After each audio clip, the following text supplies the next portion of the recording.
마음이겠죠.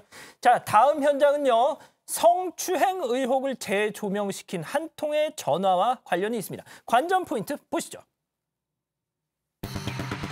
청와대에 걸려온 전화. 외교관 성추행은 점점점입니다. 암담합니다. 암담합니다. 바로 청와대로 가보시죠. 자, 이곳은 청와대 본관이고요. 여기는 대통령 집무실이 있는 여민관에서 전화를 받고 있는 문 대통령인데 글쎄요, 뭐 표정이 썩 좋진 않습니다. 이미 어떤 내용으로 통화를 했다는 겁니까? 그러니까 시간이 이제 4시 반쯤 됐을 때라고 하는데 그 저신다 아던이라고 지금 뭐 영상이 나오시죠? 뉴질랜드 총리의 요청으로 약 30분 정도 통화를 했습니다. 뭐 코로나19의 대응이라든지 이 뉴질랜드 군수 지원함 인도라든지 뭐 여러 건들에 대해서 논의를 하다가 갑자기 이제 외교관 성추행 문제를 이제 거론을 했던 거예요.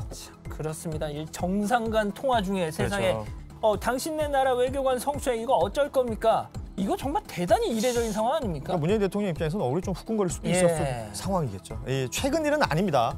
2017년에 있었던 일인데 뉴질랜드 한국 대사관 소재 그 빌딩에서 엘리베이터를 탔던 우리나라의 고위 외교관이 현지 직원을 3차례 성추행했다는 의혹이 현지 방송을 통해서 알려지고 있죠. 근데 이게 이미 지난 4월에 영장이 뉴질랜드 법원에서 발부가 됐었대요. 그런데 지금까지 쉬쉬하다가 그런데 이 피해자가 백인 남성인데 우리 외교관이 그 손으로 자신의 사타구니, 엉덩이, 가슴을 꼬집었다.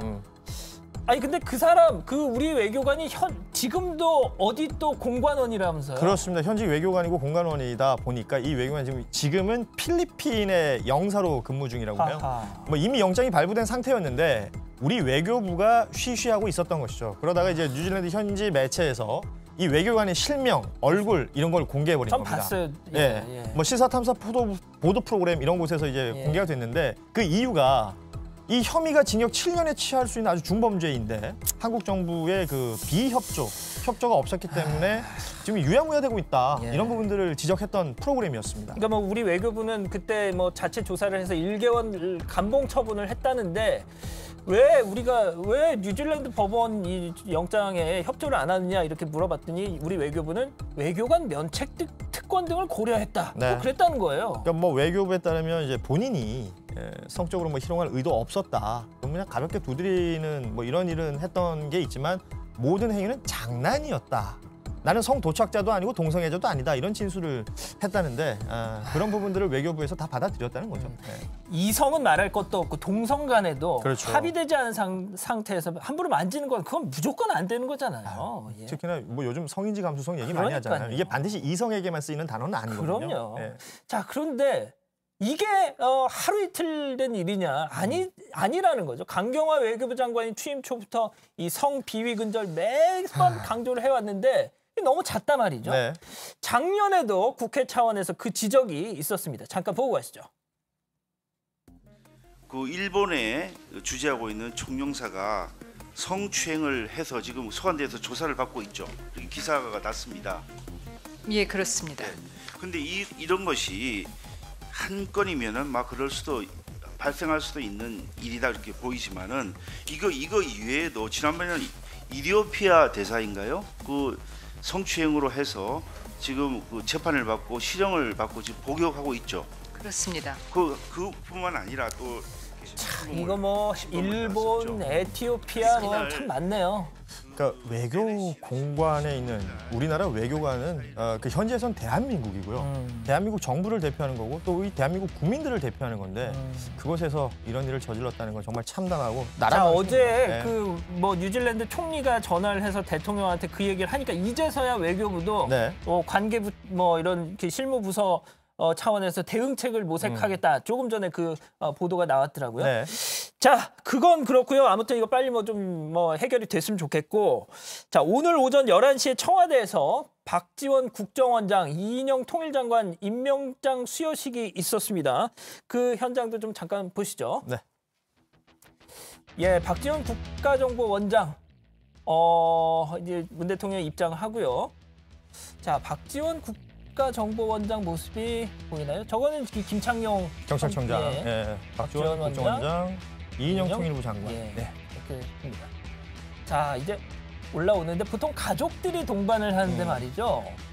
일단은 혼자 저렇게 임명장을 받고 있습니다. 근데 잠시 후에 이제 가족 한 명이 등장합니다.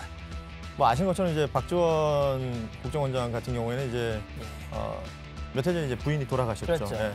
그리고 지금 이 손자예요. 네. 손자가 문재인 대통령이 꽃다발 받는 모습인데 문 대통령이 직접 또 저렇게 시선을 맞추기 위해서 무릎을 굽히네요. 그렇습니다. 박지원 국정원장이 그 총선에서 떨어지고 나서 그 자신의 SNS 그 프로필 사진 바꾼 적이 있었어요. 바로 그때 등장했던 그 손자죠. 아, 그렇군요. 자, 일단 뭐 아까 이 선물 어떤 선물이 있는지 저쪽엔 또 따님인 것 같고요. 선물 받고 저 손자가 잠시 나갔었단 말이에요. 이제 그때 신이 났었나 봐요. 우리 이제 기념 촬영할 때는 이제 대통령의 손을 저렇게 꼭 잡고 함께 기념 촬영도 했었습니다. 자, 이 뭐 일단 진짜 박지원 이인영 통일부 장관입니다.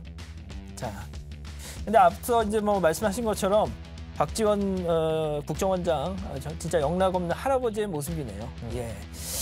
자, 그런데 자 저렇게 쓰리샷 그러니까 이인영 장관, 문재인 대통령, 박지원 국정원장 이 세 사람의 인연 이게 참 또 예사롭지가 않습니다. 5년 전으로 거슬러 올라가 봐야 될 것 같은데요. 예, 문재인 대통령은 이 장관 또 박 원장과 저렇게 새정치민주연합 당대표 자리를 놓고 2015년에 경쟁을 했던 때가 있었잖아요. 그렇죠. 이때는 진짜 다 후보들이었네요. 저 때 문재인 대통령이 초선 때 아닙니까? 초선 때. 네, 새정치민주연합. 이제 그 이름도 가물가물하네요. 네, 그렇습니다. 저렇게 세 명이 이제 당 대표를 놓고 경쟁했던 적이 있었네요. 네. 정말 저게 가까스로 문 대통령이 그때 이겼었죠. 한 3% 정도 차이가 그렇습니다. 났을 거예요. 박지원 원장이랑. 예. 아무튼 저 뒤로 박지원 국정원장이 정치적 결별을 했죠. 그렇죠. 문 대통령과. 그런 다음에 이제 문모닝이라고 아주 유명한 아침마다 이제 문재인 대통령 당시 후보를 비판하는 내용의 글을 올려서 좀 문제가 됐던 적이 있었는데 그래도 뭐 서로 얘기 잘 됐다는 거죠. 그러니까 뭐 박지원 원장이 문 대통령에게 용서를 받았다. 또 이렇게 후일담을 전하기도 했습니다. 네.